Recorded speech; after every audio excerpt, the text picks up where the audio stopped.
Ყვაღორღის გადანა? თქვენ რამდენი ხანია რაც აქ დასაქმებული ხართ? 6 თვეა აქ მუშაობთ? ძიმე ტექნიკა ქობულეთში სოფელ კლინიკეს მთაზე სწრაფი ტემპით მუშაობს. ერთ დროს ეს ადგილი ხეებით იყო დაფარული. თისფერდი ახლა სამშენებლო პოლიგონად აქცეული. ქვაღორღით დატვირთული ტექნიკა დღეში რამდენიმე რეისს ასრულებს. აქ მოპოვებული ქვაღორღი პირდაპირ ბათუმის კუნძულზე მიგავთ? მშენებლობაზე დასაქმებულები კამერასთან საუბარს თავს არიდებენ. მათ იციან, რომ რაც შეიძლება სწრაფად უნდა მოჭრან მთა, დატვირთონ სატვირთოები და შემდეგ ახალ სიმაღლეებს მიადგნენ. ლევანი ბატონო. თქვენ სამუშაობის მწარმოებელი ხართ? არა, მოახლა წარმომადგენელი. თქვენ რომელ კომპანიას წარმოადგენთ, ბატონო? თქვენ ჩემზე უკეთესით თქვენ გამინდა რომ გავიგო. გზები უკვე გაჭრილია. სპეცტექნიკა კი ერთდროულად რამდენიმე წერტილზე მუშაობს. ვისთვის ჭრიან მთას? ეს შეკითხვა კვირიკეს მთაზე დასაქმებულებს დაუსვით. ვერ გეტყვი, მაგი შესაბამისი ორგანოები არის და კითხეთ, მე არ ვიცი. ყველაფერი არის სწორად. არაფერი არ არის აქანე უკანონოდ გაკეთებული და თქვენ თავს იწუხებთ ჩემი გოგო, სხვაგან მიბრძანდით. არის ბევრი რამე რომ ამ ხელამ მთა მოჭერით. ამ ხელამ მთა მოჭერით. საწაიღეთ ეს ქვაღორღი. ვერ მიპასუხებთ? უხეშად გამომივიდა ზრუდი და გაქცით, მაგრამ ვერაფერს ვერ გიპასუხებ. ბათუმის კუნძულზე მიდის პირდაპირ? რას გეუბნები? მიყვარს და არ შემაძულო, ახლა მიყვარს პირველი არხი. ყევე პირველი. მიყვარს ხო და არ შემაძულოთ, ძალიან ხო. არა, როგორ გეკადრებათ, არაფერ არ შეგაძულებთ, მაგრამ ზევით უფრო ინტენსიური სამუშაოები მიმდინარეობს, ხო? როგორც ხედავთ. დღეში რამდენი რეისი სრულდება? ალბათ 20-მდე, არ ვიცი. 20-მდე დღეში. ღამითაც მუშაობს ტექნიკა? არა, კაცო, დასლოვა არა. აი ხმაური და მტვერი სოფელში არ გაწუხებთ? თუ მტვერი იქნება ჩემი გოგო, დღეში 5 შელს წავს მანქანა. თუ მტვერი იქნება, მაგრამ ამჟამად არა მტვერი. აი ამ სოფლებში ხალხი რას ამბობს? რა იცით? თქვენ ხო ადგილობრივი ხართ? არაფერი არ ვიცი. ყოველ შემთხვევაში სულს არაფერს. ყვაყოფილია ხალხი ამას მეუბნები? არის თუ არ არის სულს არაფერს ამბობს მეთქინა, დანარჩენი თქვენ ახლა მიხვდით რა. დიდი ხანია აქ დასაქმებული ხართ ბატონო? თქვენ რამდენი? მე სულ ახალი. უნიკალური ბუნება ბათუმის ხელოვნურ კუნძულს ეწირება. 21 ჰექტარზე ჯამში 1.500.000 კუბური მეტრი ანდეზიტო ბაზალტის მოპოვების უფლება ირაკლი კობახიძემ გასცა. აი მისი ბრძანებაც. ამ თიდან ვულკანური წარმოშობის მასალის მოსაჭრელად კომპანია სულ რაღაც 365,000 ლარს იხდის. ეს შესაძლოა იმ ერთი ბინის ფასიც კი არ იყოს, რომელიც ბათუმის ხელოვნურ კუნძულზე აშენდება და სადაც მილიონერთა დასახლება უნდა მოეწყოს. ძალიან ბევრი ხე არის მოჭრილი. სახედავ მოჭრილი.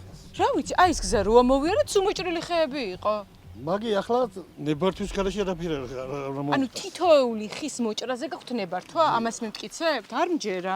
მანახეთ საბუთი სად არის ეგ, სად ჩანს? აროჩე უკვე შემძუდათ პირველი. უკვე რაღაც დამდეთ თქვენი სულისწინი მე. ნებართვის გარეშე აქა ჩემი გოგო არაფერი არ მომხდარა და არც მოხდება. ახლა ერთი ხე ციმბირში ხარ. დრონის კადრებში კარგად ჩანს, რომ მთის ჭრის პროცესს ეწირება არაერთი ხებუჩქი. კობახიძის ბრძანებაში ხეების ჭრაზე საუბარი საერთოდ არ არის. ფაქტია, აქ სამუშაოები ისე დაიწყეს, რომ ადგილობრივებისთვის აზრი არავის უკითხავს. ეხლა სადაც ჩვენ ვიმყოფებით. ეს ხო მეწყერსაშიში ზონაა რეალურად. აი ძირითადზე ვარ ახლა. ხო, ну რა ვიცი, მეწყერსაშიში ზონაზე ვდგავართ. აი ამ სოფლებს პრობლემას არ უქმნის აი ეს სამუშაოები? რომ უქმნიდეს, მაშინ სოფელიც მოიკითხავდა. კამერის წინ საუბარს ყველა ერიდება. არადა სოფელში არიან ოჯახები, რომლებიც ინტენსიური თხრის და მთის ჭრის გამო უკვე დაზარალდნენ. თქვენ სახს ბზარები გაუჩინდა ამ სამუშაოების მერე? ბზარებიც გაუჩნდა და მტვე, კაი, მაგას თავი დანევე ხომ მაგა ჩერდება ის ხოვრეზოში და მანქანები რომ იქიდან მოდის და თვითული ხო? აქ უკვე მოიარსეთ იმ მანქანა ვეღარ გაჩერდები მთელი მტვე. და აი სახლს რო ბზარები გაუჩნდა, ჩააყენეთ ვინმე საქმის კურსში? კეინა თქვამი ვისთვის? მოგაქცევთ ყურადღებას. ვის კომპანიას უთხარით? კი, ყურადღებას მოგაქცევთ და რა ვიცი, მახოთა. ყურუხმა ისმის სიღმეში შველებენ ყოიტა შალვან. დილას მივდივარს. აფეთქებენ კიდევაც, ხო? ანუ ქვა რო დაიშალოს და გინდა ფეთქდეს უნდა, მაგრამ ისე და მეიღებენ ქვას. და დღეში რამდენჯერ ისმის ეგ? ერთხელ მოხდეს მომენტი შეიძლება მაგი. აფეთქებები აქვთ. ქობულეთის საკრებულოს დეპუტატი ზურაბ სეფერთელაძე გვიყვება, რომ ბაზალტს აფეთქებების შედეგად მოიპოვებენ. რაც აქ ამ ტერიტორიაზე სამუშაოები დაიწყო, არაერთი სახლი დაიბზარა. მოსახლეობის ნაწილი კი სხვაგან გადაიყვანეს. რამოდენიმე თვე არის, რომ ესეთი მასშტაბური ბაზალტის ამოღება დაიწყეს კუნძულის მშენებლობისათვის. და არის აფეთქებები. ეს აფეთქებები იწვევს დიდ ზიანს აძლევს ამ სოფელს, სახლები იბზარება, ასევე მიწას რყევები აქვს მიწას და შემდეგ წვიმების შემდეგ არის მეწყერი. ძალიან ცუდ მდგომარეობაშია მოსახლეობა. 10 ოჯახი არის ქირით გასული. აი ისეთ მდგომარეობაშია მათი სახლები, რომ არ იცხოვრება. ქირაც როგორია 400 ლარი არის არ ყოფნის და აი გაჭირვებაში არის ახლა ეს ოჯახი, რომ 400 ლარი არ ყოფნის, ისევ გასახლებულია, იძულებითი გასახლებულია ახლა. საცხოვრებელი არ აქვს. არავინ იცის, რა გავლენას იქონიებს გარემოზე ასეთი უხეში ჩარევა. კიდევ რამდენი ხანი უნდა გააგრძელოს სამუშაოები? ხომ არ გაქვთ თქვენი ინფორმაცია ადგილობრივ? სანამ კუნძული არ დამთავრდება, სამუშაოები გაგრძელდება. ეს დამთავრდება, სხვაგან აიღებენ ახლა, მაგას ჭირდება და ბლომად ჭირდებათ ეს მთა იყოფა იმ კუნძულის მშენებლობას? ეს მთა შეიძლება არ ეყოს ეს მთა კუნძულის მშენებლობას. აჭარა მეწყრული პროცესებით ისედაც აქტიური რეგიონია. კვირიკას მთიდან დღეში სულ მცირე 20 რეისი სრულდება ბათუმის მიმართულებით. სატვირთოებს ბაზალტის მასალა ზღვაში გადასაყრელად მიაქვთ. ასე შენდება ხელოვნური კუნძული, ზღვაში შეჭრილი დასახლება, რომელიც დუბაის პალმ ჯუმეირას მოკრძალებული ვერსიაა. გამარჯობა. ტევე პირველიდან ვართ. კადრების გადაღება მინდა შიგნით. მივედით ბათუმის ხელოვნური კუნძულის მშენებელ კომპანიაშიც, თუმცა პასუხისგამცემი იქ არ მინდაგვხვდა. როგორც გაირკვა, ყველა გასულია. ზოგი ბათუმიდან, ზოგი ქვეყნიდან. Добрый день. გამარჯობა. გამარჯობა. ქართულად არ საუბრობ? კი, საუბრობ. ქართველი ხარ? კი, გისმენთ. რუსულად რატომ მომესალმეთ? რატომღაც რუსი მეგონით. ტევე პირველიდან ვართ. ხელოვნური კუნძულის პროექტთან დაკავშირებით კითხვები მაქვს და ვის შეიძლება ამ საკითხზე გავესაუბრო? ჩვენი დირექტორი არ ვიყოფება, რომ დაგესაუბროთ. ბატონო გოჩა კამკია დღეს გაფრინდა ხარვარდში. დისერტაცია დასაცავი ჩვენი CEO არის. არავინ იცის, რა გავლენა ექნება ამ პროექტს წლების შემდეგ ქალაქზე, რომელიც შავი ზღვის მარგალიტადაა აღიარებული. 100 მილიონი დოლარი. ეს არის ფული, რომელიც კუნძულის მშენებლობისთვის დაიხარჯება. გარემოს ეროვნულმა სააგენტომ მშენებლობა 2024 წელს 14 დღით შეაჩერა. მაშინ პრეტენზიები ტერმინალის მფლობელებს ჰქონდათ.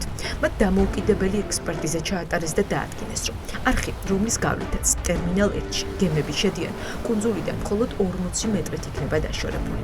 შესაბამისად, გემებისთვის საჭირო მოსაბრუნებელი სივრცე ვიწროვდება, ხოლო ნაპირსამაგრი სამუშაოების შემდეგ შესაძლოა დინებამ, ტალღამ ან ქარმა ხომალდებს ხუზა საერთოდ მოაწყვეტოს. ამ წერილის საფუძველზე მაშინ სამუშაოები 2 კვირით გაჩერდა, თუმცა მალევე გაგრძელდა. Кто-то покупает виллу здесь, потенциально хочет полететь на море, сразу берет себе 4-местный самолет для всей семьи. Biznesmeni თორნიკე კებურია, ხელოვნური კუნძულის ერთ-ერთი მფლობელია. ის საკუთარ გეგმებზე ერთ-ერთი რუსულენოვანი გადაცემის ეთერშიც საუბრობდა. სწორედ ამ ინტერვიუდან გახდა ცნობილი, რომ კებურია კახეთში პილოტების ქალაქსაც აშენებს, სადაც მფლობელებს საკუთარი ანგარი ეკნებათ. ეზოში თვითმფრინავის გასაჩერებელი სივრცე, რაც მათ საშუალებას მისცემს, როცა მოუნდებათ კერძო ასაფრენი ბილიკიდან ნებისმიერი მიმართულებით გაფრინდნენ. Достаточно быстро. რუსულ ენოვანი აუდიტორიას პილოტების ქალაქიც ხიბლავს და ხელოვნური კუნძულიც. აჭარა რუსეთის იმ მოქალაქეებისთვის იქცა მიმზიდველ ლოკაციად, რომლებმაც ქვეყანა დატოვეს და მუდმივ საცხოვრებლად საქართველო აირჩიეს. დონიოში იყო ყველაზე დიდი სახლი ესე. და ასეთები აგე. Здравствуйте, Аманда, Амадаге. ასეთ პატარა, ну შეიძლება. А дай ключик нам. ეს რუსული წარწერები რატო გაქვთ? რატო რუსია აქ? შენ მაროჟნი გინდა? ნაყინი რო დაგეწერათ, უფრო კარგი ვერ იქნებოდა. კითხულობენ. რუსები მაინც ყველაფერს იპოვიან. ნაყინსაც იპოვიან. თუ აქ მოინდომეს. ვინც მოდის ჩვენთან. აქ არიან უბრალო ხალხი. ეს ისვენ, იმუშავა და ისვენ. ეს პოლიტიკოსი არა. პოლიტიკოსიც ისადა ჰიმალაის კუნძულებზე, საწყე იქ ისვენ. რუსი დამსვენებლები და რუსეთიდან საცხოვრებლად გადმოსულების სიმრავლე აჭარაში აშკარაა. ცათამბჯენებში, რომლებიც აქ წლიდან წლამდე სოკოებივით ჩნდება, ბინების უდიდესი ნაწილი სწორედ რუსებს ეკუთვნით. ყიდულობენ, აქირავებენ, ხსნიან კაფეებს, აწყობენ ბიზნესს და აქ მკვიდრდებიან. ვისაც აჭარის ბედი ადარტებს ამბობს, რომ ასეთი მასშტაბის მშენებლობები განსაკუთრებით გონიო კვარიათის სანაპიროებისთვისაა დამღუპველი, თუმცა ყველა ასე არ ფიქრობს. სანაპიროზე, აი ამდენი მაღალსართულიანი შენობა. და ეხლა მე და შენ გადავწყვიტავ და ამას დაანგრევენ? ვაი აჭარებს ისეც არ გვიყვარს, ჯობია არ ჩანდეს. აზრი ჩვენი ლაპარაკით აზრი რა. პრეტენზია გამოხატეთ სადმე არა, მერიასთან, მე მომწონს, მე პირადად მომწონს. 21 საუკუნე და განვითარდეთნა. ლას-ვეგანა გახდეს გონიო ბათუმი. ვსიო?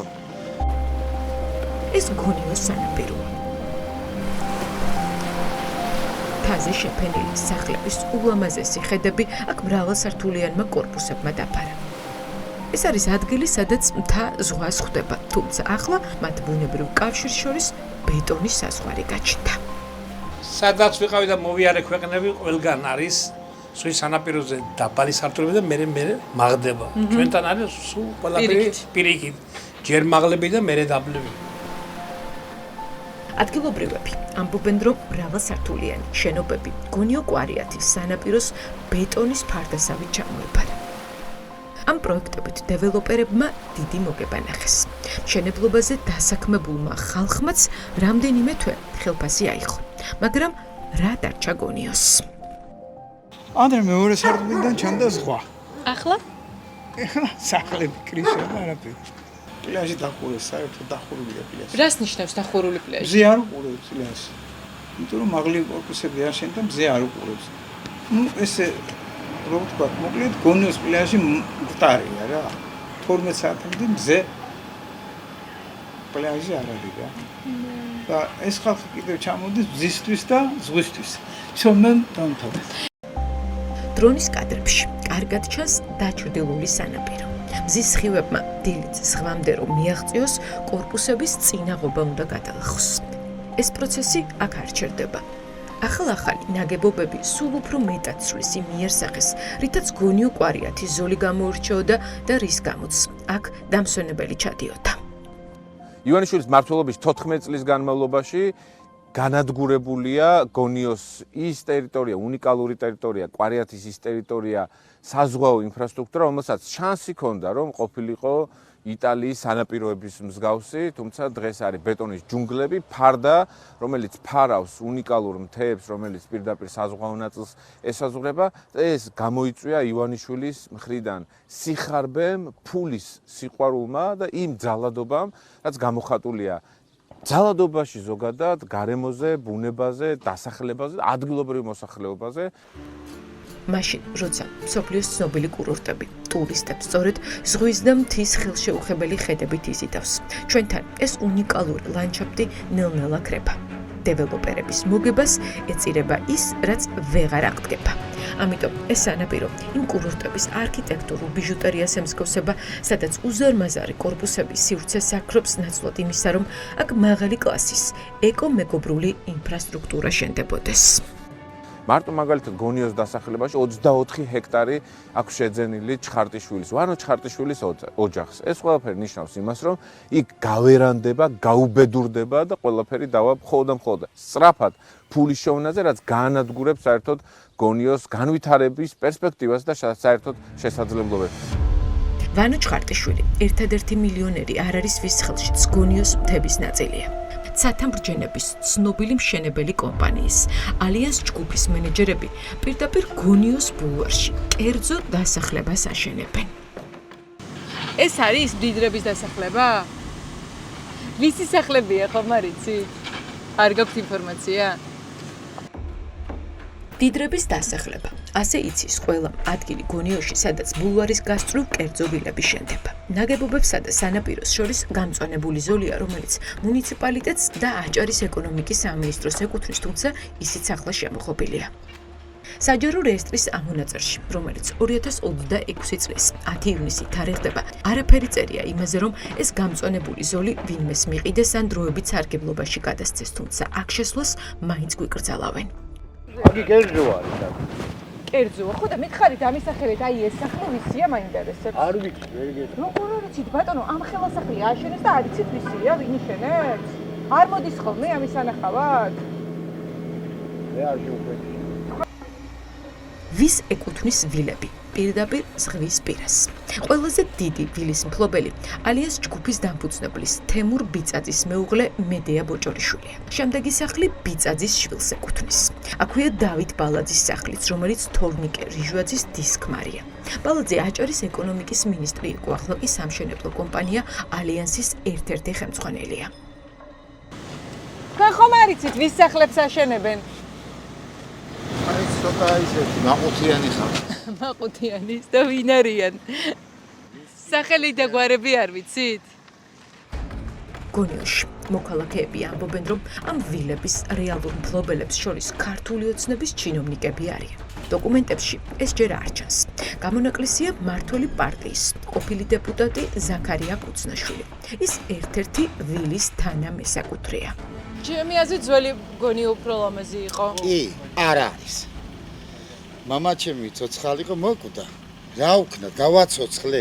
ეხლა ჩემი სიტყვით ამას დაანგრევენ, მილიარდებია ჩადებული. ან შეაჩერებენ ახლა რამეს? აზრი არ აქვს. თავის დროზე რო გამოგეხატათ უკმაყოფილება, იქნებ გაჩერებული იყვნენ. არა. ბევრი ის ყიდის ერთი რო კი როგორ უკვე მიწადე, სადაა მიწა? და მიწები დააიყიდა უკვე, всё. ყველა უკმაყოფილებული ვარ, ყველა. ყველა ახლა ამ ხელაშენობაში 10 არ გვაქვს ჰაერი. შეზღუდულია. კიდევ უნდა აშენდეს. გონიოში, იქ სადაც ადრე ბაღი იყო და ზღვის ჰორიზონტი ჩანდა, ახლა კორპუსებია. აქ ჩამოდიოდნენ სიმწვანეს გამო. სიმწვანე მედამში აგერეს სიმწვანე, ეს შემია.